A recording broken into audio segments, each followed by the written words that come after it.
So hello guys, this is Ghanshyam Vashishtha and you are watching ink fun zone.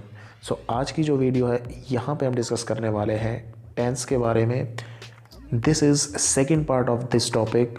Tense का first part जो है already हम discuss कर चुके हैं, जहाँ हमने पढ़ा था टेंस होता क्या है, यानी टेंस का जो बेसिक मीनिंग है वो क्या है। And we also discussed about types of tenses.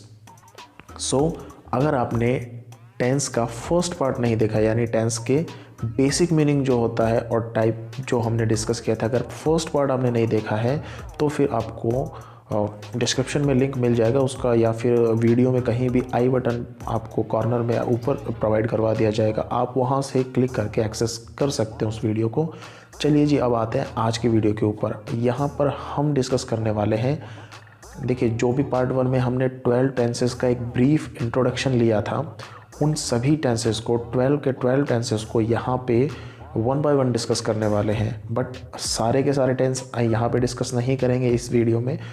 इसको आप कह सकते हो कि पार्ट्स में हम लेके चलेंगे। सो कोशिश ये रहेगी कि प्रेजेंट इंडेफिनिट के साथ साथ प्रेजेंट कॉन्टिन्यूस भी हम यहाँ पे आज की वीडियो में डिस्कस कर लें, अगर वीडियो बहुत ज़्यादा लंबी नहीं हुई तो। बाकी प्रेजेंट इंडेफिनिट तो हम अच्छे से यहाँ पे समझने ही वाले हैं। Okay, so now without wasting the time let's move to the video.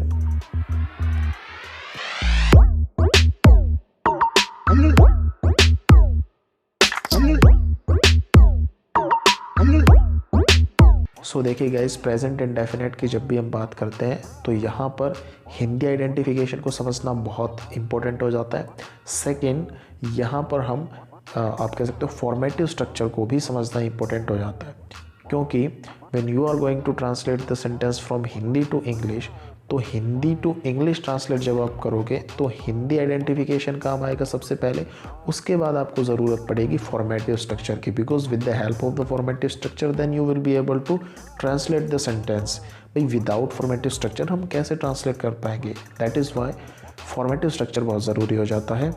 तो चलिए पहले इसका हिंदी आइडेंटिफिकेशन समझते हैं। तो डियर फ्रेंड्स, जब भी आपको हिंदी के सेंटेंसेस में लास्ट में, यानी हिंदी वाक्यों के लास्ट में ता है, ती है, ते है, ता हूँ, ये शब्द मिलते हैं, तो आप समझ पाइएगा कि ये जो सेंटेंस है ये प्रेजेंट इंडेफिनिट कैटेगरी से है।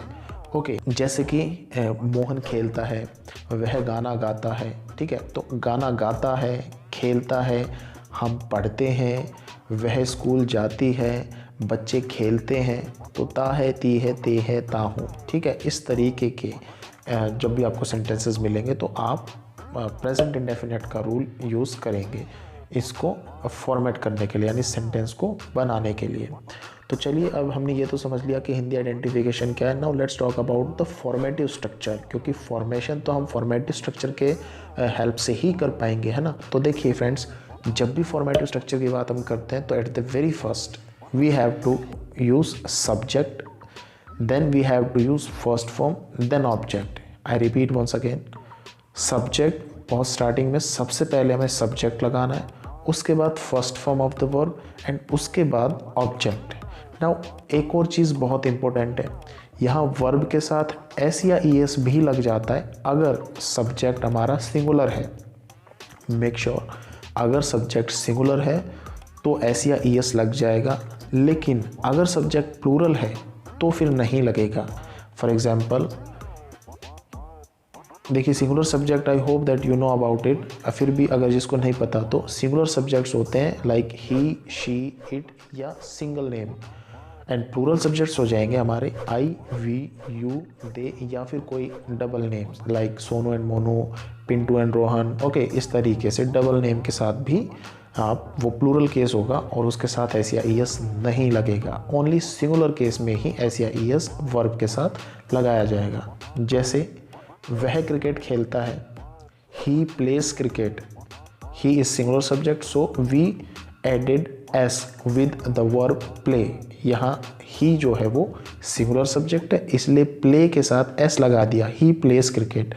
अगर मैं कहता हूँ कि वे क्रिकेट खेलते हैं, दे प्ले क्रिकेट, बिकॉज दे जो है वो प्लूरल सब्जेक्ट है और प्लूरल सब्जेक्ट के साथ हमने यही तो पढ़ा कि एस या ई एस नहीं लगेगा। So they play cricket, he plays cricket. I hope that you got this point. तो फॉर्मेटिव स्ट्रक्चर हमने पढ़ा, सब्जेक्ट, फिर वर्ब, अगर सिंगुलर है तो एस या ई एस भी, और फिर ऑब्जेक्ट। ठीक है जी। तो फॉर्मेटिव स्ट्रक्चर तो हमने समझ लिया। Now let's talk about some examples so that we can get this point better. हम इसको अच्छे से समझ पाएंगे अगर थोड़े बहुत हम एग्जांपल्स भी यहाँ पे कर लेते हैं। तो एग्जांपल्स की अगर बात करें तो जैसे बच्चे पार्क में जाते हैं। Okay, so children go to park. अब बिकॉज चिल्ड्रन प्लूरल है सो ओनली गो लगा, गोस नहीं लगा। वह स्कूल जाता है, ही गोज टू स्कूल। वह बहुत बातें करता है, ही टॉक्स अलॉट। वह बाइक चलाती है, she rides the bike. So I hope that you got the point. इस तरीके से हम अफर्मेटिव सेंटेंसेस का फॉर्मेशन करते हैं। Now let's talk about negative sentences. तो नेगेटिव कैटेगरी की जब भी हम बात करते हैं तो यहाँ पर डोंट या डजंट, जिसे हम डू नॉट या डज नॉट भी कहते हैं, सो डोंट या डजंट का यूज़ किया जाता है इन नेगेटिव सेंटेंसेस। नाउ बहुत ही इंपॉर्टेंट है कि कहाँ पर इसका यूज़ किया जाता है। सो फॉर्मेटिव स्ट्रक्चर देखते हैं तब हमें पता लग जाएगा कि कहाँ पर डोंट या डजंट को प्लेस करना है। सो डियर फ्रेंड्स, जब भी फॉर्मेटिव स्ट्रक्चर की बात करेंगे तो फॉर्मेटिव स्ट्रक्चर में at the very first we have to use subject, then we have to use don't or doesn't. Don't या फिर डजंट दोनों में से एक लगेगा। So subject, then do, then don't या doesn't, then first form of the verb and then object. Make sure जब हम नेगेटिव और बल्कि इंटेरोगेटिव दोनों, जब हम नेगेटिव या इंटेरोगेटिव की बात करते हैं तो वर्ब के साथ एस या ई एस नहीं लगता है, चाहे आपका सब्जेक्ट सिंगुलर हो या प्लूरल हो, कोई फ़र्क नहीं पड़ता सिंगुलर या प्लूरल।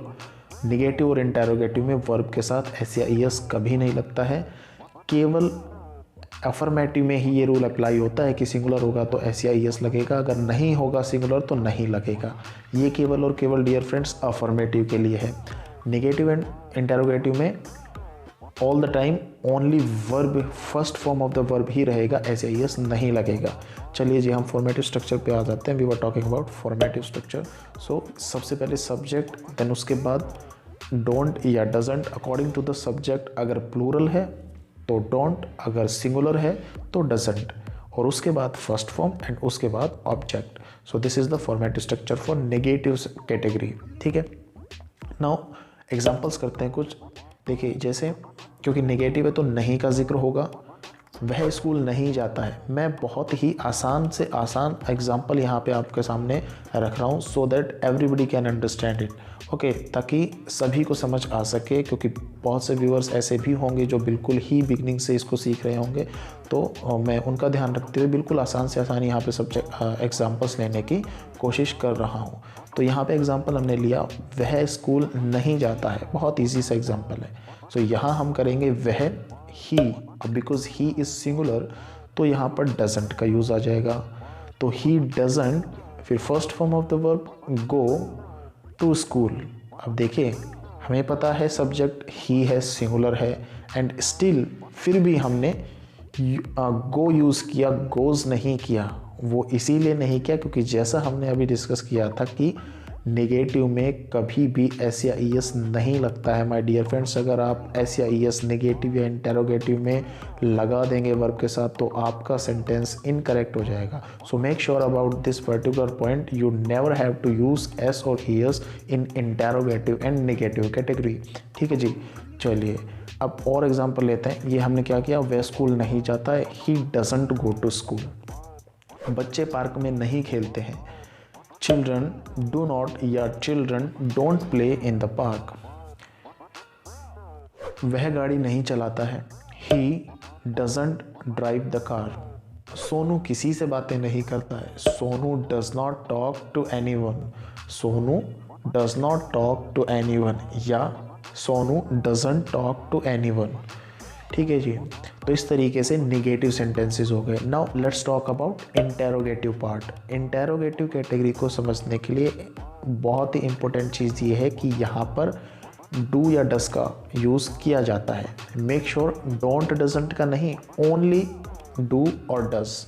नेगेटिव था इसलिए नॉट यानी डोंट, एंड डज नॉट यानी डजंट, नॉट भी था निगेटिव में। But when we talk about interrogative, so यहाँ पर ओनली डू एंड डज इनका यूज़ किया जाता है जी, नॉट नहीं होता है। ठीक है जी। Now we talk about, if you talk about formation, तो फॉर्मेशन कैसे करेंगे सेंटेंसेस का, फॉर्मेटिव स्ट्रक्चर की हेल्प से। So what is the formative structure, देखिए एट द वेरी फर्स्ट, हाँ जी बिल्कुल बहुत इंपॉर्टेंट चीज़ कि यहाँ पर डू या डज से स्टार्टिंग होता है, जबकि अफर्मेटिव नेगेटिव हमने देखा था कि सब्जेक्ट से स्टार्ट होता है। But when we create this kind of sentences, I mean interrogative sentences जब भी बनाते हैं तो डू या डज जो हेल्पिंग वर्ब है ये यहाँ से स्टार्ट करेंगे। सो फॉर्मेटिव स्ट्रक्चर क्या हुआ, देखिए at the very first do और डज दोनों में से किसी एक को according to the subject, if the subject is plural यानी आई वी यू दे और डबल नेम तो वहाँ पर डू लगेगा।